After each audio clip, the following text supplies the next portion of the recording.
need a very different type of volunteer. For this one, I am looking for a hero. Oh, boys and girls. Heroes do not raise their hands. They exude. They make their presence known. You can see they're a hero in their steely glare.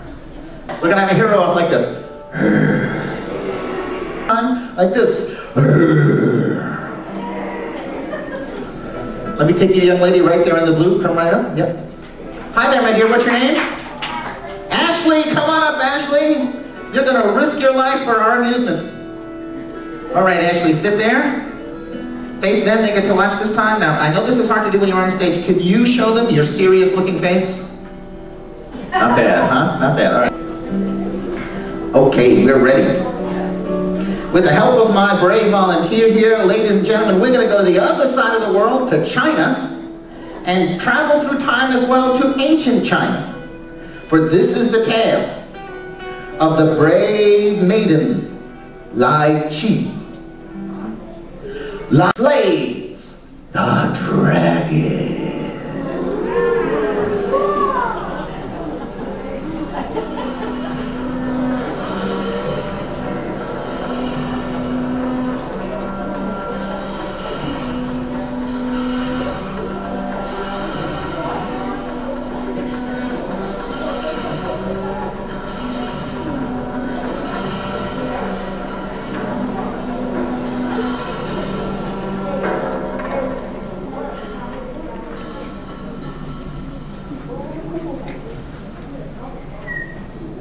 In the ancient kingdom of Yu, the mountains were very high.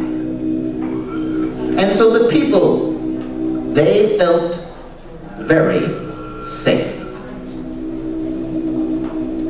Until the day, the terrible day, that a dragon came to live in their mountains. Huge and monstrous it was, 70 feet long from tooth to tail. The people were frightened. They called forth their hunters. Oh, but their hunters could not face its tooth and claw. They raised an army. But even the army was turned back by fire and flame. The people were frightened. They tried to appease the dragon by bringing it good things to eat, oxen and lamb and goat. But still, the monster was not satisfied. And then, most horrible of all, the dragon appeared to them in their dreams. At night, as the villagers slept, the dragon of the mountain appeared in their dreams and told them that the only thing that would satisfy its great hunger would be to sacrifice a young girl. So frightened were the people that they agreed to this terrible bargain. And so, once a year, for 9 years, they would select a girl from the village and send her up into the mountain where she would be eaten by the dragon. In the 10th year, they came to the house of a man named Lai Tan, and they said to him, Lai Tan, the heavens have blessed you with 6 daughters of your own. Surely you can sacrifice one of them so we'll all be safe for another year? But oh, how could a father make such a choice? Lai Tan was troubled and did not know what to do until his youngest daughter, the maiden Lai Chi, she said, Father, send me to the dragon, for I cannot bear the thought of my sisters going to such a fate before me. And so it was agreed that the youngest girl, the maiden Lai Chi, she would face the dragon on the mountain. Lai Chi prepared for her journey. She made rice cakes and sweetened them very well with honey. And before she set out, she asked her father for two things. She asked if she could borrow his very sharp sword. And she asked if she could bring along the family dog to keep her company on the journey. Thus prepared, Lai Chi set out for the mountain and climbed the mountain. And at the very top, she saw an ancient stone temple. And beside it was the cave of the dragon. She sat in the stone temple to wait for the dragon to appear. She didn't... Oh, sit still. Face down. Good. Close your eyes. Thank you. To wait for the dragon to appear. She did not need to wait long. For soon she heard the voice of the dragon from his cave. "Who is that who has come today to be eaten by me?" said the great dragon of the mountain. And the maiden, she answered, "It is I, Lai Chi, but I have not come today to be eaten by a dragon." "Roar," said the monster, for he was so annoyed, he spewed forth his hot fire. Roar! To burn the girl before he ate her. But the clever maiden, she hid behind the stone wall of the ancient temple, and it protected her from the dragon's flame.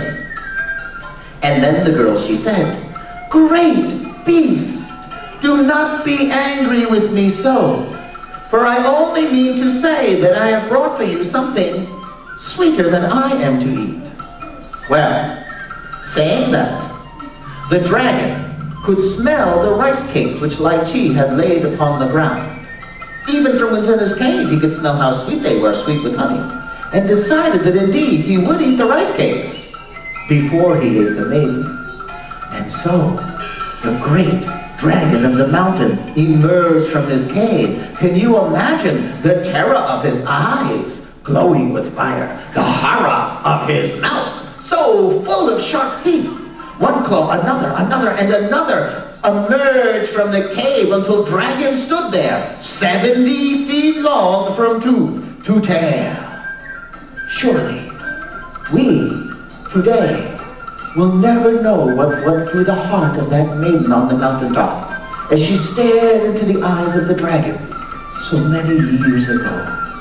But I, your storyteller, I know what is in your hearts.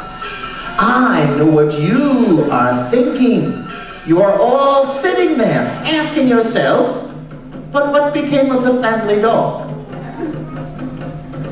As the great dragon of the mountain emerged from his cave, Lai Chi's faithful little dog snuck slowly and carefully behind the dragon. And there the little dog waited until all of the dragon had appeared, 70 feet long from tooth to tail. And only then, when the dog saw the dragon's tail appear, the dog, it growled. It opened its mouth wide, and it bit very, very hard. "Yow!" screamed the dragon. "Yow!" For never in all of recorded time had anyone dared to bite the tail of the great dragon of the mountain. Dragon was so annoyed, he turned his head to see who had done this. Lai Chi then could see the dragon's neck exposed and vulnerable. She leapt from the temple, and with her father's very sharp sword in one instant, she achieved a fame that will last forever. Men will always tell the tale of the brave maiden Lai Chi. Lai Chi slays the dragon. Never again would any monster dare to enter the kingdom of youth. As dragon lay defeated before her, the girl stepped into the dragon's cave, and there her heart had filled with pity.